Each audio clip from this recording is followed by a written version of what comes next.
सभी सनातनी मित्रों को नमस्कार। मैं हूं पंडित कैलाश चंद्र जोशी। मित्रों, आप देख रहे हैं आपका अपना चैनल संस्कृति सेज। मित्रों, आज मैं आपके साथ बात करूंगा मां कुष्मांडा, जो आदिशक्ति दुर्गा जी की चौथी शक्ति है।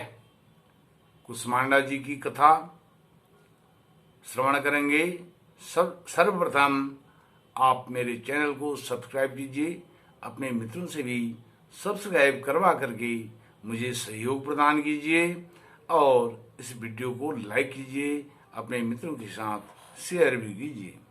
मित्रों, कुष्मांडा जो देवी हैं, उनके विषय में कहा गया है, सुरा संपूर्ण कलशम रुद्रालुतमेव च दधानाम हस्तपद्माभ्याम कुष्मांडा शुभदास्तु मे। इस तरह से उनका वर्णन आता है।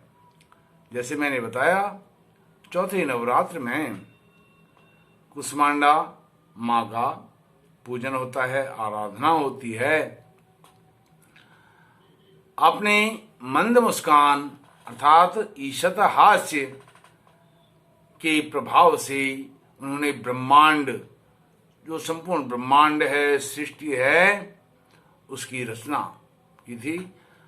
ब्रह्मांड अस्तित्व में आया था, इसलिए उन्हें सृष्टि की आदि स्वरूपा या आद्य शक्ति भी कहा जाता है। कुष्मांडा की 8 भुजाएं हैं, इसलिए उनको अष्टभुजा देवी के नाम से भी जाना जाता है। इनके जो 7 हाथ हैं, उन 7 हाथों में क्रमशः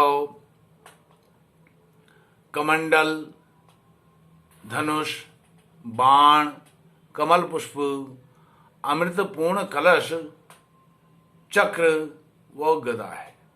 जो 8वां हाथ है, उसमें जपनीय माला है। जपनीय माला, जो जप करने वाली माला होती है, 8वें हाथ में वह विराजमान है।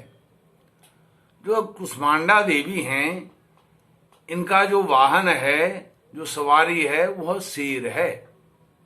इसलिए इन देवी को इनकी भक्तजन प्रेम से, प्यार से शेरा वाली नाम से भी इनको पुकारते हैं। और इन्हें कुमड़े की बलि दी जाती है। अब कुमड़ा क्या है? कुमड़ा बहुत प्रचलित नाम नहीं है। कुमड़ा कहते हैं जिसको कहीं कद्दू कहा जाता है, सीताफल कहा जाता है, पेठा भी इसको कहते हैं। और असली में कुमड़ा कहते हैं जो जिसको भुज कहते हैं। भुज हमारे कुमाऊं, गढ़वाल में, पहाड़ी पर्वतीय अंचल में इसको भुज कहते हैं। भुज बाहर से सफेद होता है, उस पर कुछ सफेद चूना जैसा लगा रहता है। और उसको मैं बताऊं, आपके समझ में आएगा। जिससे मिठाई बनती है, पेठे की मिठाई जो कहते हैं, पेठा, उसको पेठा के नाम से भी जाना जाता है, जैसे आगरे का पेठा। तो उसकी बलि दी जाती है। कुष्मांडा इसलिए उसको कुमड़ा कहा जाता है। कुमड़े की बलि देने के कारण उसकी बलि इनको बहुत प्रिय है, इसलिए इनको कुष्मांडा कहा गया है। कुमड़े की बलि इनको परम प्रिय है, इसलिए इनको कुष्मांडा कहा गया है। और यह देवी सूर्य मंडल के अंदर, जो सूर्य का मंडल है, सूर्य से आच्छादित है, सूर्य लोक है, उसके अंदर इनका निवास स्थान है। वहां यह निवास करती हैं कुष्मांडा देवी। और इस कारण से जितने भी दिशाएं हैं, 10 दिशाएं,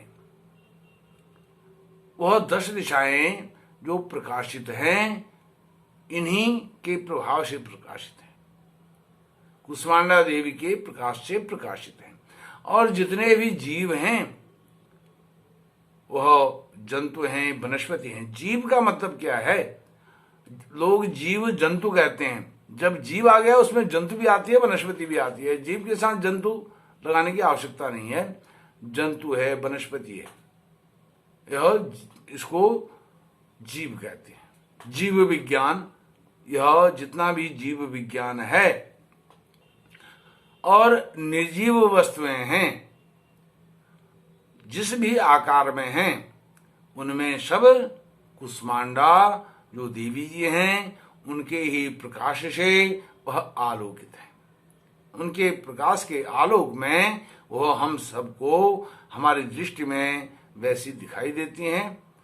यह कुष्मांडा देवी के प्रभाव से, उनके तेज से यह सजीव निर्जीव यत तत् सर्वत्र जहां भी हम देखते हैं उनके प्रभाव से हम वस्तुओं को अलग अलग पृथक पृथक देख करके उनको पहचान पाते हैं। यह उनके तेज से ही संभव है। अब चौथे नवरात्र में कुष्मांडा की पूजा करने से, जो व्यक्ति चतुर्थ नवरात्र में माँ कुष्मांडा की पूजा करते हैं, उनको रोग और शोक यह कभी नहीं होता है। कुष्मांडा देवी रोग और शोक का नाश करने वाली हैं और आयु, बल, बुद्धि, विद्या, यश, आरोग्यता प्रदान करने वाली हैं। जो भी व्यक्ति इनकी पूजा करता है उसको यह सब बल, बुद्धि, यश, प्रतिष्ठा, आरोग्यता, विद्या सब प्राप्त होती है। और कुष्मांडा देवी की बहुत एक बड़ी विशेषता यह है कि माँ कुष्मांडा बहुत थोड़े से पूजा पाठ में उनके नाम लेने मात्र से ही बहुत प्रसन्न हो जाती है। कम समय में, कम पूजा में, कम आराधना करने से कुष्मांडा जी बहुत प्रसन्न होती हैं और वरदान देती हैं, आशीर्वाद देते हैं। अपने भक्तों पर वह आशीर्वाद का जो है पुष्प वर्षा करती है। इस प्रकार से जो माँ कुष्मांडा हैं वह प्रसन्न चित्त रहने वाली हैं। मंद मुस्कान, ईशत हास्य हमेशा उनके अधरों पर रहता है, उनके मुखमंडल पर रहता है। वह हमेशा हास्य अर्थात एक मुस्कान की मुद्रा में हमेशा रहने वाली है। यह उनका दिव्य विग्रह जो मैंने थंबनेल में दिखाया है वह है।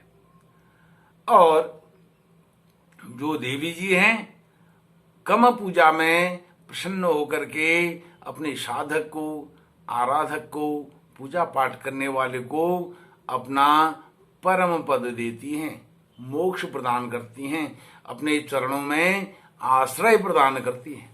ऐसी माँ कुष्मांडा का वैभव है। और देवी जी की पूजा से व्यक्ति आदि व्याधि से मुक्त हो जाता है। आदि व्याधि मुक्त करने वाली देवी कुष्मांडा जी हैं।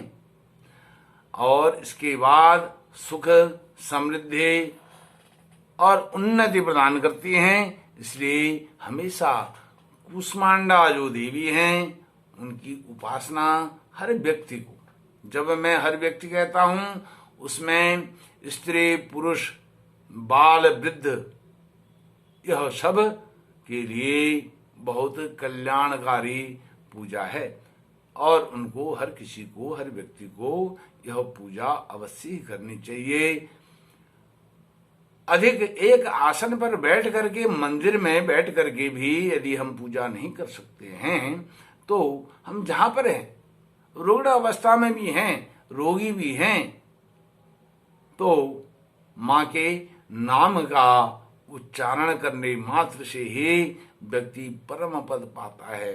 उसके शोक, रोग, कष्ट, दुख, दरिद्रता, दुर्भाग्य यह सब समाप्त हो जाते हैं और सुख, शांति, ऐश्वर्य, वैभव यश, प्रतिष्ठा, मान, सम्मान, विजय, संतान, सुसंतान की प्राप्ति होती है। मित्रों, जैसे मैंने आपको बताया, यह देवी जी की पूजा हर किसी व्यक्ति को करनी चाहिए। और मैं देवी जी का एक पवित्र नाम मंत्र लेकर के अपनी वाणी को विराम दूंगा।